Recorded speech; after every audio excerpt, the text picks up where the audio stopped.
الحمدللہ رب العالمین والصلاة والسلام علی سید الانبیاء والمرسلین اما بعد فاعوذ باللہ من الشیطان الرجیم بسم اللہ الرحمن الرحیم اہدنا الصراط المستقیم صدق اللہ مولانا العظیم۔ بہار شریعت حصہ پنجم، وہ چیزیں جن سے روزہ نہیں ٹوٹتا، یہ سبق ہم پڑھ رہے تھے جس کے ہم نے 5 مسائل پڑھے تھے پچھلے سبق میں۔ آج مسئلہ نمبر 6 سے شروع کریں گے۔ سب سے پہلا مسئلہ یہ ہے کہ غسل کیا ہے اور پانی کی ٹھنڈک اندر محسوس ہوئی تو کیا اس سے روزہ ٹوٹے گا یا نہیں؟ ایک بات ضرور یاد رکھیے گا کہ غسل کیا ہے، جس طرح کہ اب ہمارے دور میں ہمارے علاقے میں ٹویل پہ جاتے ہیں لوگ، غسل کرتے ہیں۔ ٹھنڈا جب سخت گرمیاں ہوا کرتی تھی تو سارا دن ٹویل پہ ہوا کرتے تھے، تو پانی کی ٹھنڈک سے اگرچہ وہ اندر محسوس ہو اس سے روزہ نہیں ٹوٹتا۔ اسی طرح کلی کی ہے اور پانی بالکل باہر پھینک دیا ہے، صرف کچھ تری منہ میں رہ گئی ہے، اب اس تری کو وہ تھوک کے ساتھ نگل گیا ہے تو اس سے بھی روزہ نہیں ٹوٹتا۔ اسی طرح دوائی کوٹی ہے، دوا کوٹی اور حلق میں اس کا مزہ محسوس ہوا ہے۔ دوا کوٹی یہ ایک دوا کا نام ہے، حلق میں اس دوا کوٹی کا مزہ محسوس ہوا ہے حلق کے اندر، تو اس سے بھی روزہ نہیں ٹوٹے گا۔ اسی طرح ہڑ چوسی ہے، ہڑ بھی ایک دوا کا نام ہے، ہڑ چوسی ہے اور تھوک نگل گیا ہے، ہڑ چوسی تھوک نگل گیا، مگر تھوک کے ساتھ ہڑ کا کوئی جز حلق کے اندر نہیں گیا، تھوک خالی تھوک ہی تھی، تو اس سے روزہ نہیں ٹوٹے گا۔ اگر جز اندر چلا گیا تو یہ اور بات ہے کہ اس سے روزہ ٹوٹ جائے گا۔ اسی طرح کان کے اندر غسل کر رہا تھا، کان کے اندر پانی چلا گیا، کان کے اندر پانی چلا گیا اور پھر کان کے اندر پانی چلا گیا، اس کے بعد اس نے تنکے سے کان کو کھجایا اور پھر اس کان کے اندر جو میل لگی ہوئی تھی، پھر وہی میل لگا ہوا تنکا ہی کان کے اندر گر گیا، تو اس سے بھی روزہ نہیں ٹوٹے گا۔ یا پانی کان کے اندر چلا گیا تو اس سے بھی روزہ نہیں ٹوٹے گا، اگرچہ یہ چند بار کیا ہو۔ اسی طرح اگر دانت یا منہ کے اندر، دانت کے اندر خفیف چیز معلوم سی رہ گئی ہے، خفیف چیز بے معلوم سی رہ گئی ہے دانت کے اندر، لعاب کے ساتھ اسے کھا گیا ہے تو اس سے روزہ نہیں ٹوٹے گا۔ اسی طرح منہ کے اندر کوئی خفیف بے معلوم سی چیز رہ گئی ہے، اگر اس کو جناب علی تھوک کے ساتھ نگل گیا ہے تو روزہ اس سے بھی نہیں ٹوٹے گا۔ اسی طرح اگر دانتوں سے خون نکل آیا، دانتوں سے خون نکلا اور خون نکل کر حلق تک پہنچا مگر حلق سے نیچے نہیں اترا، حلق تک پہنچا ہے حلق سے نیچے نہیں اترا، تو اس سے بھی روزہ نہیں ٹوٹے گا۔ اگر حلق سے نیچے اتر گیا تو اس میں پھر علماء کرام کا ایک اور حکم ہے۔ آگے مسئلہ یہ ہے کہ روزہ دار کے پیٹ میں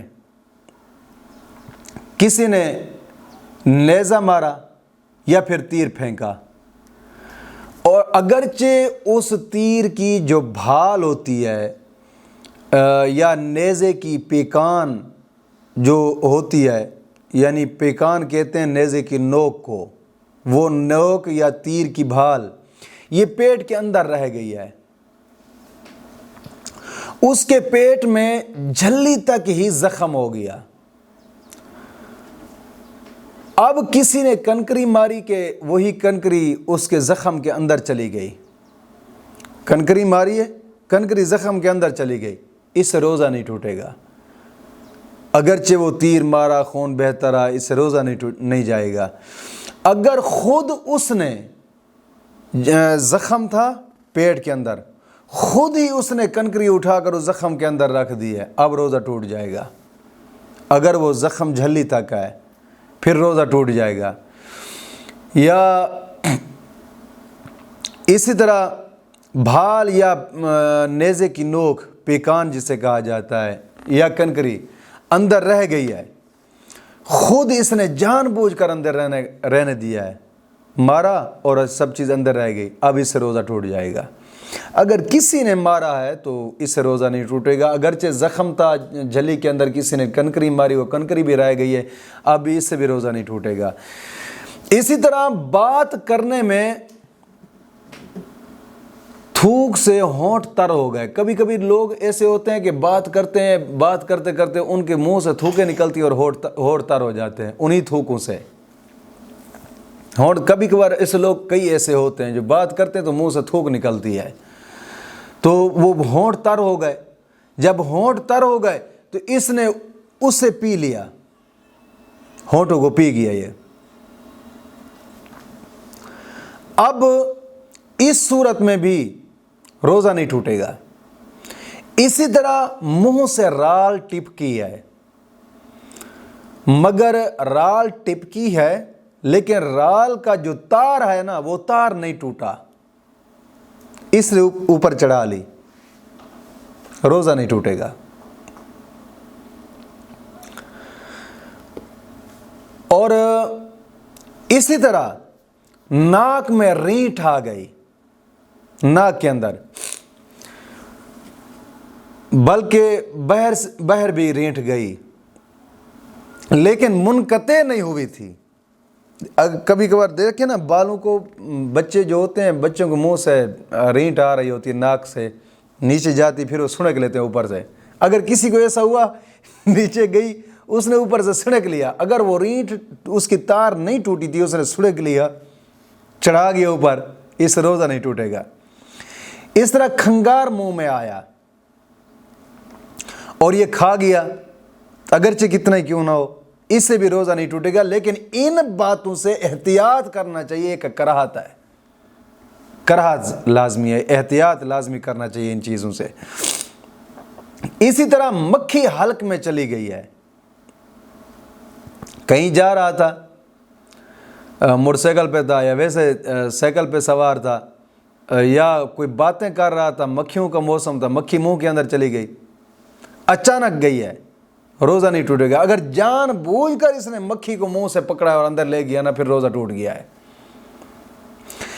اسی طرح بھولے سے، روزہ تھا اس کو لیکن اس کو یاد نہیں تھا، اس نے جماع کر لیا بیوی سے، روزہ تھا لیکن اس کو یاد نہیں رہا، اس نے جماع کر لیا، اور جیسے جماع کر رہا تھا کہ فوراً اس کو یاد آ گیا، اور یاد آتے ہی الگ ہو گیا ہے، یاد آتے ہی الگ ہو گیا ہے، اس سے بھی روزہ نہیں ٹوٹے گا، کیونکہ الگ ہونے کی جو حرکت ہے نا، یہ جماع کی حرکت نہیں ہے، اس سے روزہ نہیں ٹوٹے گا۔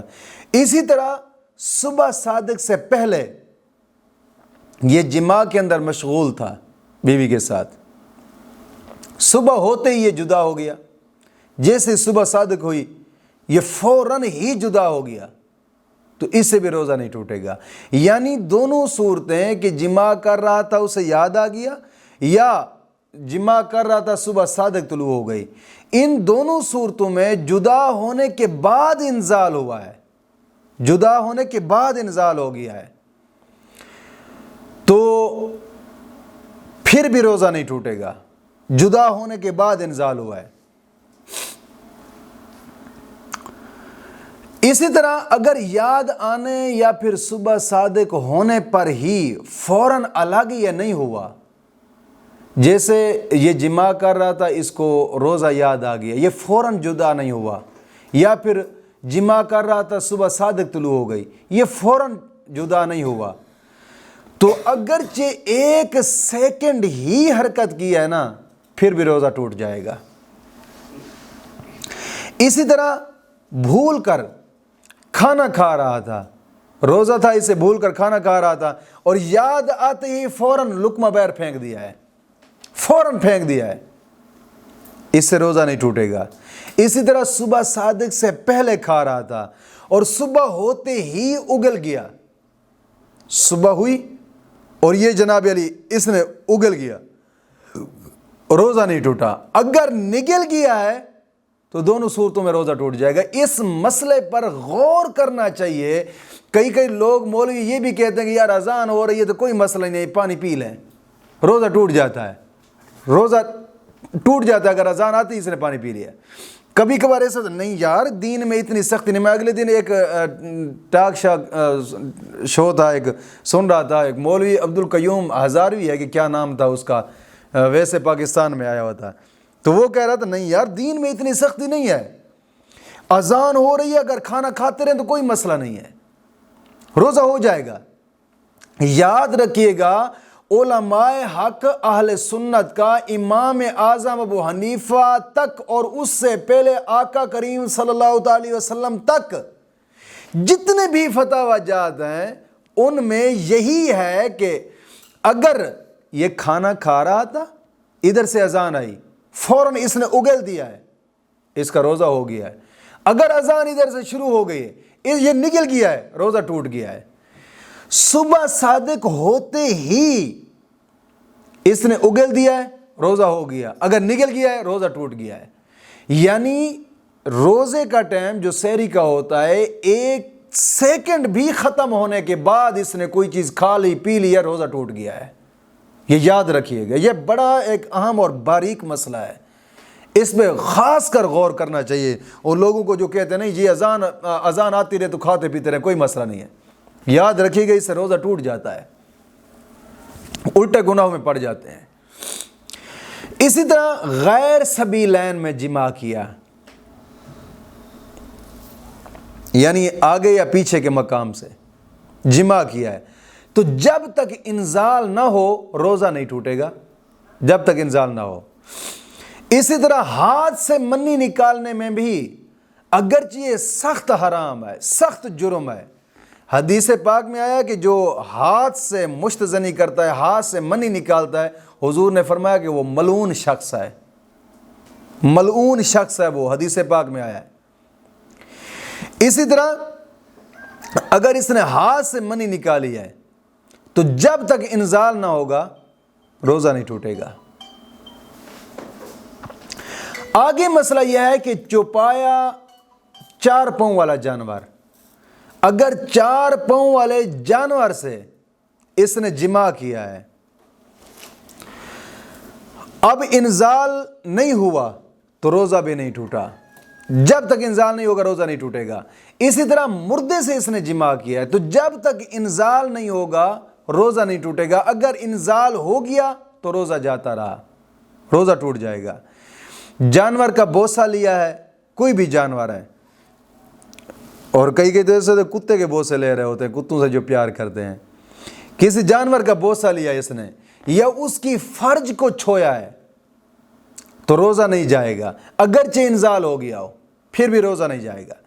اسی طرح احتلام ہوا، روزے کے حالت میں روزہ رکھ کر یہ سویا تھا، اس کے بعد اس کو احتلام ہو گیا تو روزہ نہیں ٹوٹے گا احتلام سے۔ اسی طرح کسی کی غیبت کی ہے تو غیبت اگرچہ کبیرہ گناہ ہے، غیبت کبیرہ گناہ ہے، لیکن غیبت کرنے سے روزہ نہیں ٹوٹے گا۔ روزے کی روحانیت اور بات ہے کہ ختم ہو جاتی ہے۔ قرآن مجید میں آیا کہ غیبت کرنے کی نسبت اللہ رب العزت نے فرمایا کہ جیسے اپنے مردہ بھائی کا گوشت کھانا ہے، غیبت کرنا ایسے ہوتا ہے، اللہ پناہ عطا فرمائے۔ اور حدیث پاک میں آتا ہے کہ غیبت زنا سے بھی سخت تر ہے، زنا سے بھی سخت تر ہے غیبت، معجم اوسط کی حدیث مبارکہ ہے۔ اگرچہ غیبت کی وجہ سے روزے کی نورانیت جاتی رہتی ہے لیکن روزہ ٹوٹتا نہیں ہے۔ اسی طرح آگے مسئلہ یہ ہے کہ جنابت کی حالت میں، یعنی اس پر غسل فرض تھا، اسی حالت میں اس نے صبح کی ہے، صبح کی، یا پھر بلکہ اگرچہ وہ سارا دن ہی جنب رہا ہے، سحری کی تھی، سحری کرنے کے بعد فوراً یہ سو گیا ہے، سویا ہے تو اس کو احتلام ہو گیا، اب احتلام ہونے کے بعد اس نے غسل نہیں کیا، سارا دن ایسے رہا، روزہ افطار بھی کر لیا ہے، روزہ تو نہیں ٹوٹا لیکن یہ شخص گناہ گار ہوا ہے، روزہ نہیں ٹوٹا اس سے۔ لیکن اتنی دیر تک غسل نہ کرنا، نماز کا قضا ہو جانا یہ گناہ اور حرام کام ہے۔ حدیث پاک میں آتا ہے کہ جنبی جس گھر میں ہوتا ہے اس گھر میں رحمت کے فرشتے نہیں آتے۔ آگے مسئلہ یہ ہے کہ جن یا پری سے جماع کیا ہے، یعنی جن سے جماع کیا ہے یا پری سے ہم بستری کیا ہے، تو جب تک انزال نہیں ہوگا روزہ نہیں ٹوٹے گا۔ ہاں، جن یا پری اپنی شکل میں ہوں تو یہ یاد رکھیے گا، کیونکہ جنوں میں بھی کئی مفعول ہوتے ہیں، ان کو بڑی عادت ہوتی ہے، وہ انسانوں کے قریب آتے ہیں، اور پریوں میں بھی ایسا ہوتا ہے، انسانوں کے قریب آتے ہیں۔ اگر جن یا پری سے جماع کیا ہے تو جب تک انزال نہیں ہوگا روزہ نہیں ٹوٹے گا۔ شرط یہ ہے کہ جن اور پری اپنی شکل میں ہوں۔ اگر یہ انسانی شکل میں ہوئے، انسانی شکل میں ہوا، تو پھر انزال ہوتے ہی روزہ ٹوٹ جائے گا۔ اسی طرح تل چھوٹا سا یا تل کے برابر کوئی چیز چبائی ہے، تل یا تل کے برابر کوئی چیز بھی چبائی ہے اور تھوک کے ساتھ حلق سے اتر گئی ہے وہ چیز، تو روزہ نہیں ٹوٹے گا۔ کہ اگر اس کا مزہ حلق کے اندر محسوس ہوا ہے، اس چیز کا جو چبائی ہے مزہ حلق کے اندر محسوس ہوا ہے، تو اب روزہ ٹوٹ گیا اسے۔ آج کا سبق یہاں تک، کل پھر پڑھیں گے روزہ توڑنے والی چیزوں کا بیان۔ مولا کریم دین متین کی سمجھ عطا فرمائے۔